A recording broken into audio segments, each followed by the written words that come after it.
In November of 2012, after more than 30 years of marriage, Rhea Perlman quietly packed her things and left the home she had shared with Danny DeVito. There was no dramatic press conference, no explosive tabloid feud, no emotional public statement carefully crafted by Hollywood publicists. Just a quiet separation between two people who had built a life together for decades. For the public, it was simply another celebrity headline that flickered across entertainment news before disappearing into the endless cycle of gossip and speculation. But for Danny DeVito, the man millions of people associated with explosive laughter, outrageous characters, and unstoppable comedic energy, the silence that followed was something far heavier than any headline could capture. Because that moment was not the beginning of his pain. It was only the moment the world finally noticed it. For most of his life, Danny DeVito had lived inside a contradiction. On screen, he was loud, fearless, almost chaotic in his ability to dominate every scene he entered. Audiences saw a man who seemed immune to insecurity, a performer whose physical presence alone could turn the ordinary into something unforgettable. But behind every performance was a reality that the public rarely saw. Before the awards, before the iconic roles, before he became one of the most recognizable faces in Hollywood, Danny DeVito was a boy who grew up hearing the same verdict over and over again. Too short, too strange, not what anyone was looking for. In an industry built on image and stature, the world had already decided he did not belong long before he ever stepped onto a stage. And yet, that same boy would go on to star in some of the most beloved films of the last 50 years, produce cultural landmarks like Pulp Fiction, direct the timeless classic Matilda, and remain on television into his late 70s in one of the longest-running comedy series in American history. So how does a kid from a working-class neighborhood in New Jersey, standing barely 4 feet 10 inches tall, turn decades of rejection into one of the most improbable careers Hollywood has ever seen? And more importantly, what did it cost him to get there? Before we understand the empire Danny DeVito built, we have to return to the place where everything began. A small town in New Jersey. A boy who did not fit anywhere. In a world that had already decided his story was over before it had even started. Danny DeVito's story begins far from the bright lights of Hollywood. He was born Daniel Michael DeVito Jr. on November 17, 1944, in Neptune Township, a small community in New Jersey. His family belonged to the working-class Italian-American world that defined much of the region at the time. Life there moved at a steady rhythm built around long hours of work, family dinners, and a quiet understanding that nothing in life would ever come easily. His father, Daniel DeVito Sr., ran a small pool hall and later managed a dry cleaning business. It was not glamorous work, but it was honest and it kept the household afloat. His mother, Julia, held the family together with a firm warmth that shaped the emotional center of the home. Like many immigrant families of that era, the DeVitos believed in endurance. You worked hard, you stayed loyal to family, and you kept moving forward even when the world made things difficult. Danny was the youngest of 3 children, and from the very beginning he stood out, though not in the way children usually hope to. As he grew older, one thing became impossible to ignore. His height stopped increasing far earlier than everyone else's. By the time he reached adulthood, Danny DeVito would stand only 4 feet 10 inches tall, the result of a rare genetic condition that affected bone growth. In a world where appearance often determines how people are treated, especially among children, that difference made him an easy target. At Our Lady of Mercy School in Asbury Park, classmates did not see a future actor or filmmaker. They saw a boy who looked different. Small, round, energetic, and impossible to overlook. Cruelty came easily in the schoolyard. But Danny learned something important very early. If he could not intimidate people, and he could not blend in, he could do something else. He could make them laugh. Humor became his shield. He discovered that laughter could shift the balance of power in a room. A joke could interrupt mockery. A loud personality could fill the space that his physical presence could not. Teachers often found him disruptive, restless, and too energetic for the rigid structure of the classroom. But his classmates remembered him for something else entirely. He was unforgettable. Still, school itself offered little direction. Danny was not a star student, and the traditional paths laid out for young men in his community never seemed to fit him. He attended Oratory Preparatory School in Summit, New Jersey, but drifted through much of his education without a clear sense of purpose. What fascinated him was not textbooks or exams. It was people. He studied the way they moved, the way they spoke, the way their emotions changed when they thought no one was watching. It was an instinctive curiosity about human behavior that would later become the foundation of his acting career, though at the time he had no idea where it could lead. The turning point arrived almost by accident. When Danny was 17, his sister Angela began looking for a cosmetology school in New York City. During the search, she came across the American Academy of Dramatic Arts. Danny accompanied her on a visit, not out of ambition, but simply out of curiosity. Inside those rehearsal rooms, something unexpected happened. For the first time in his life, Danny DeVito felt like he had stepped into a place where being different might not be a disadvantage. Actors on stage were not required to look perfect or conventional. What mattered was presence, energy, and the ability to make an audience feel something real. He applied to the academy and was accepted. It was the first door that opened toward the life he would eventually build. But stepping into that world also forced him to confront a harsh reality.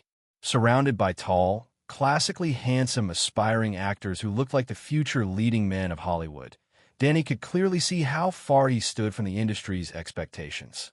The question was no longer whether he was different. The question was whether he could turn that difference into something powerful.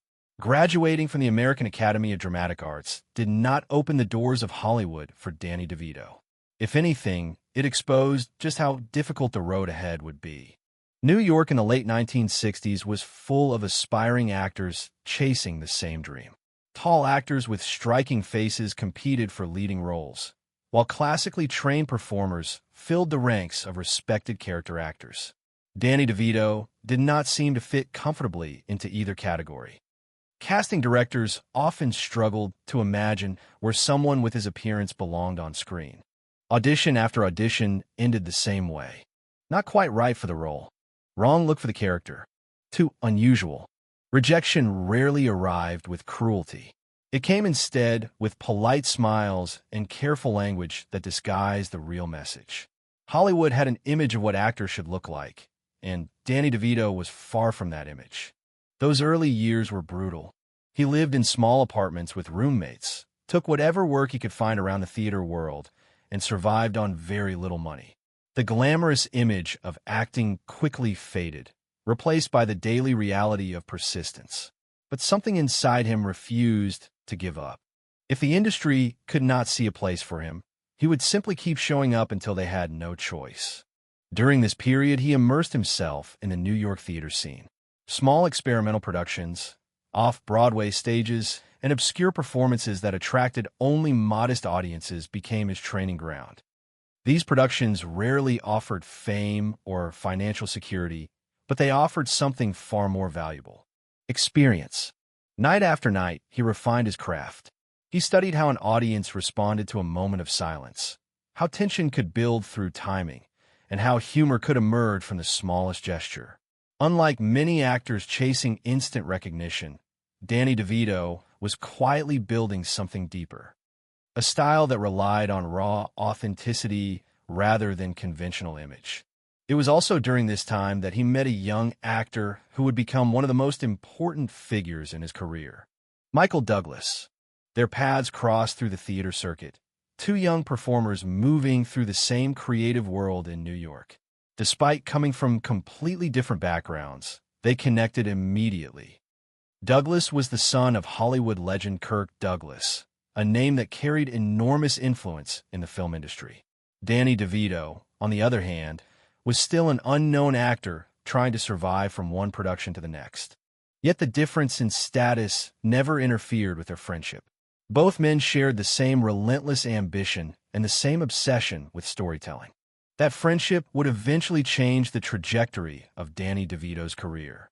In 1971, he landed a role in an off-Broadway stage production of One Flew Over the Cuckoo's Nest.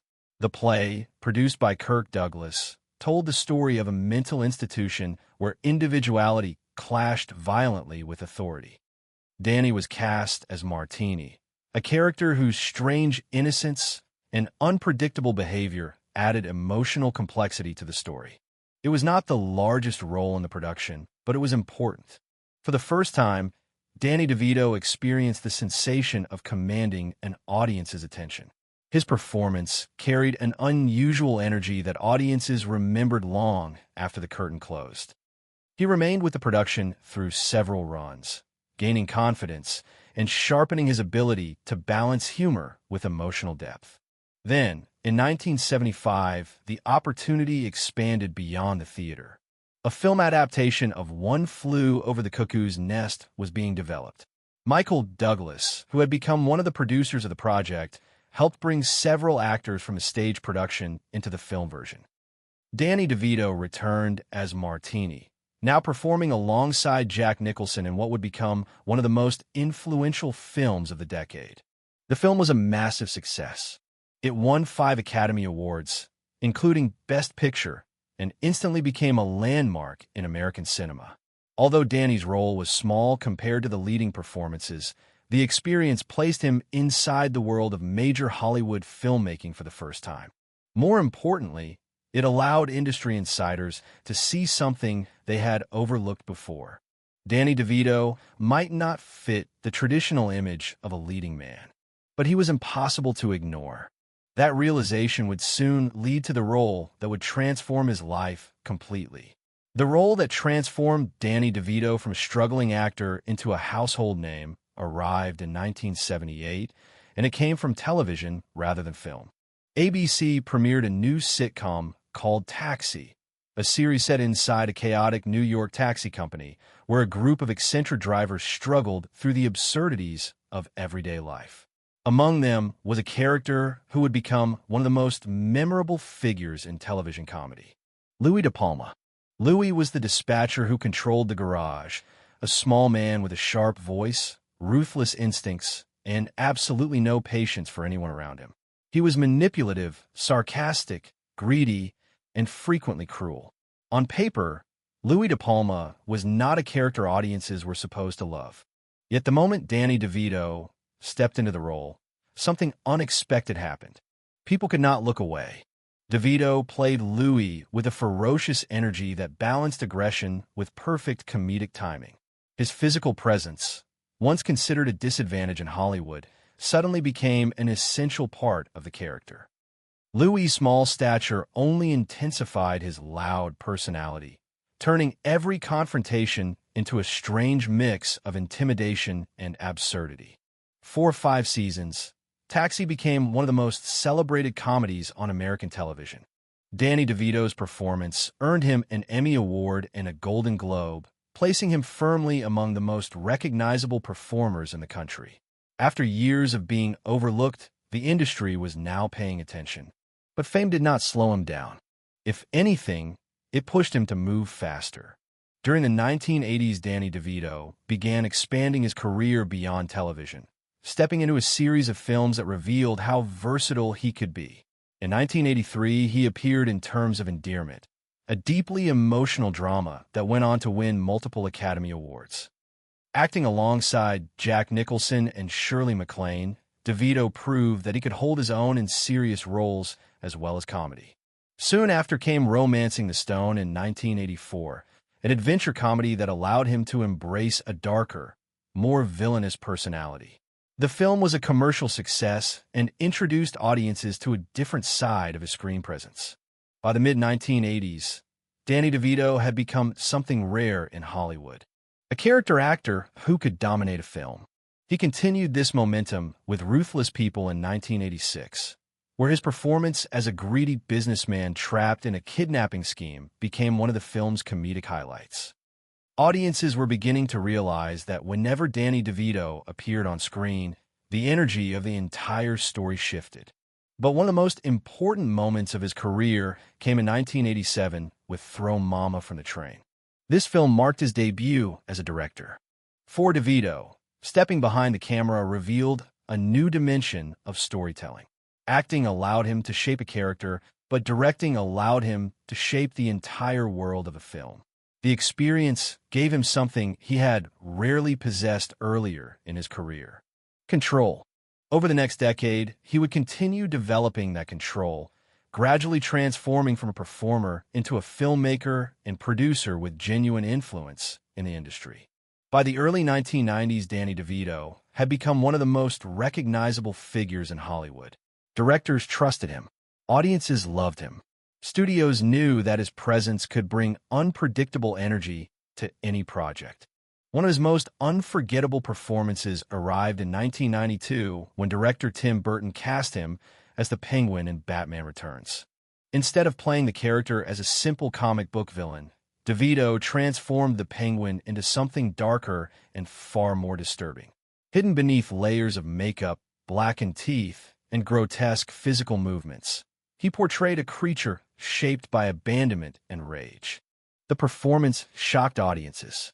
It was strange, unsettling, and deeply memorable. Around the same time, Danny DeVito also began building something even more powerful behind the scenes. Through his production company Jersey Films, he started producing projects that would shape the landscape of modern cinema. One of those projects would later become one of the most influential films ever made: Pulp Fiction. By the mid-1990s, Danny DeVito was no longer just an actor. He had become a creative force in Hollywood, someone capable of shaping stories both in front of and behind the camera. From the outside, it looked like the perfect career: awards, iconic roles, financial success, and enormous influence inside the film industry. But success often carries pressures that the audience never sees. And beneath the surface of Danny DeVito's rising empire, the first cracks were beginning to form. By the mid-1990s, Danny DeVito seemed to have achieved everything the film industry could offer. He had built a career that stretched across television, film, directing, and producing. His production company, Jersey Films, had become a serious player in Hollywood, helping bring ambitious projects to the screen. From the outside, his life looked like the perfect Hollywood success story. But success rarely arrives without a cost. Behind the constant movement of his career, a quieter pressure had begun to build. Producing films demanded relentless attention. Directing required total immersion. Acting still required him to appear on set with the same explosive energy audiences expected. DeVito was no longer responsible only for his own performance. Entire productions depended on him. Schedules, budgets, and the expectations of studios created a constant weight that followed him from project to project. Friends and colleagues often described him as unstoppable. He moved from one set to another with almost manic intensity, juggling responsibilities that would have exhausted most people. But the same drive that had pushed him past years of rejection was now pushing him toward a different kind of strain.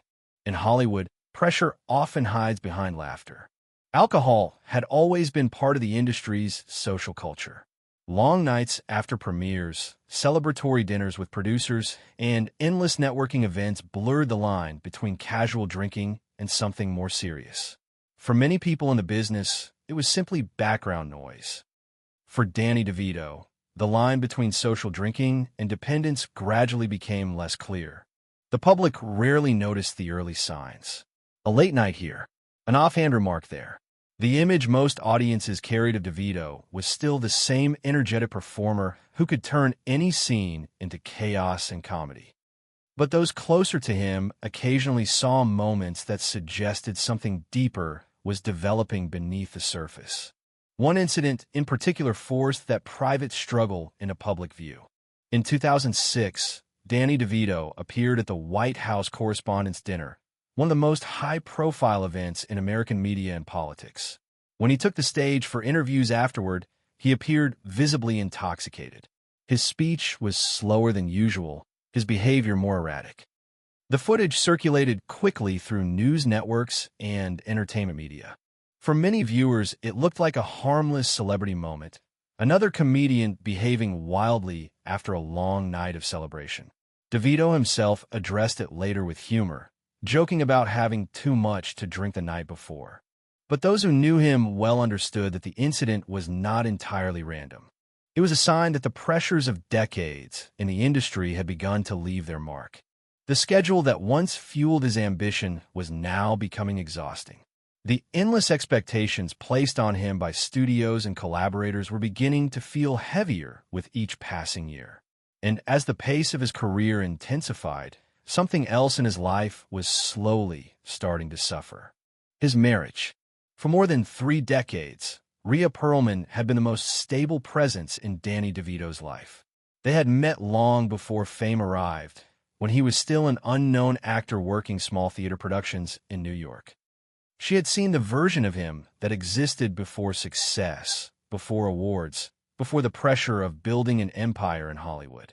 Together, they built a family and raised 3 children.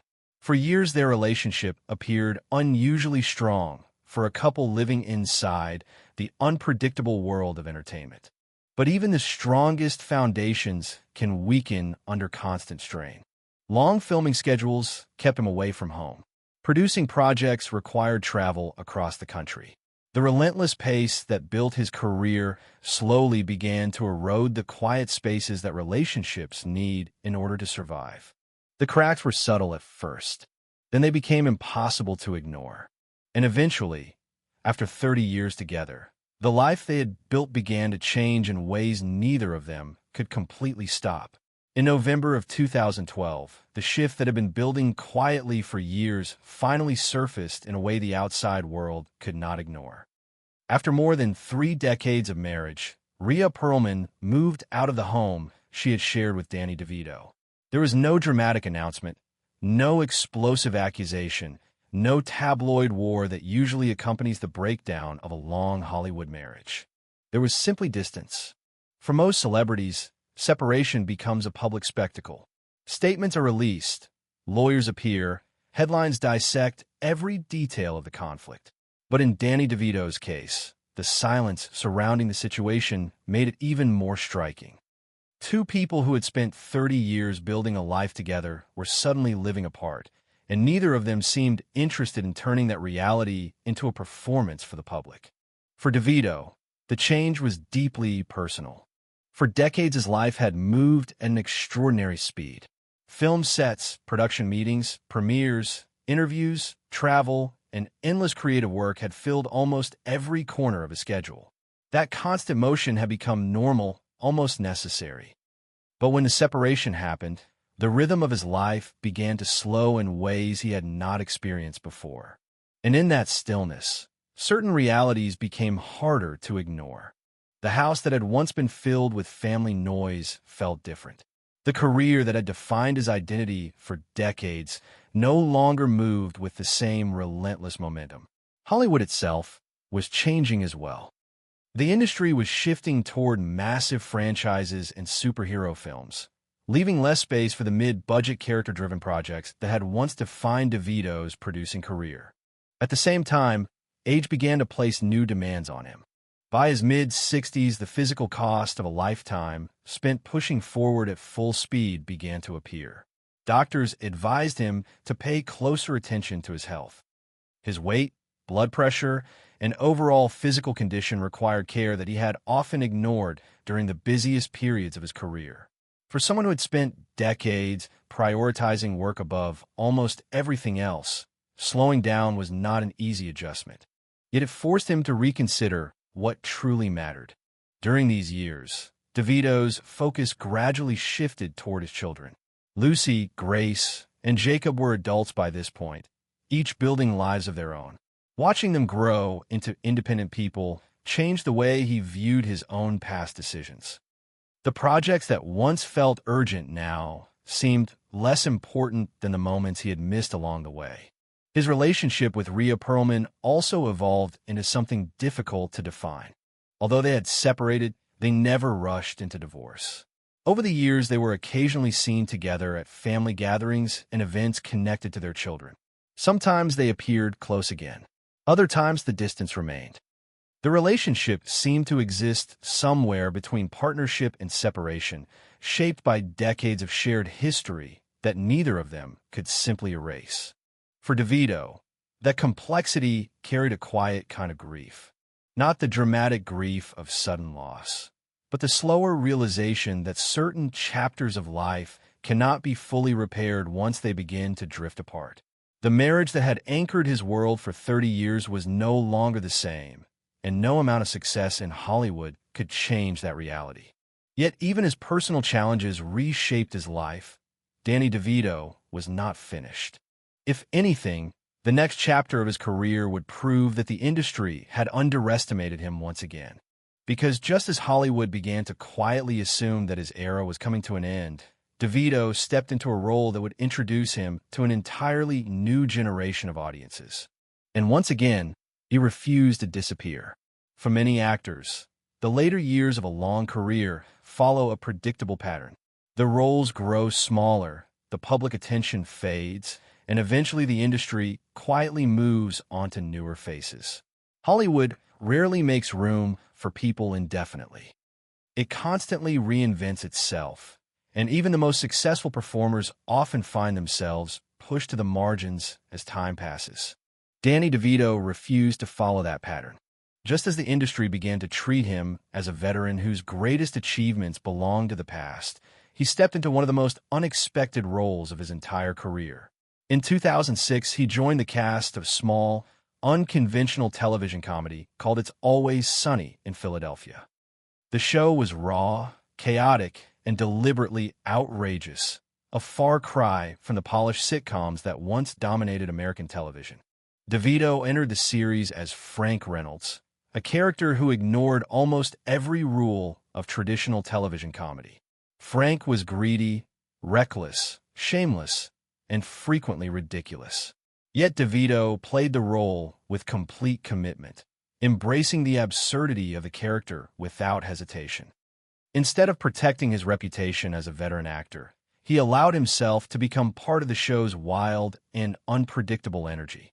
The result surprised everyone. What began as a cult comedy slowly grew into a cultural phenomenon. It's Always Sunny in Philadelphia continued season after season, eventually becoming the longest-running live-action sitcom in American television history. Younger audiences who had never seen Taxi, Batman Returns, or Matilda suddenly discovered Danny DeVito through Frank Reynolds. To them, he was not a legend from another era. He was a fearless performer who seemed willing to do anything for the sake of a scene. Even in his late 70s, DeVito continued appearing in the series with the same enthusiasm that had defined his earliest performances. His fortune, built across decades of acting, directing, and producing, allowed him a level of freedom that few artists ever achieve. With an estimated net worth in the tens of millions, he no longer needed to chase projects for financial survival. Instead, he chose roles and creative opportunities that genuinely interested him. He supported environmental causes and political movements that reflected his personal beliefs, often contributing quietly without seeking attention. But the most meaningful part of his life no longer centered on Hollywood. It centered on his family. In interviews during recent years, DeVito has spoken openly about how his children changed his understanding of success. The films he produced, the awards he won, and the empire he built inside the industry all mattered. But none of those accomplishments, he admitted, compared to the experience of watching his children grow into the people they had become. The relationship with Rhea Perlman, even after decades of change and separation, remained an important part of his life as well. They shared a history that extended far beyond marriage itself. They had built a family together, and that connection continued long after their romantic partnership had evolved into something different. Looking at Danny DeVito today, it becomes clear that his legacy cannot be defined by a single film, a single performance, or even a single era of success. His legacy is persistence. A boy who was once told that Hollywood had no place for someone who looked like him eventually built one of the most unusual and enduring careers in the history of the industry. He transformed the very qualities that once made him an outsider into the foundation of his identity as a performer. The world tried many times to place limits on what Danny DeVito could become. Too short, too strange, too different. Each time, he answered in the same way: by continuing.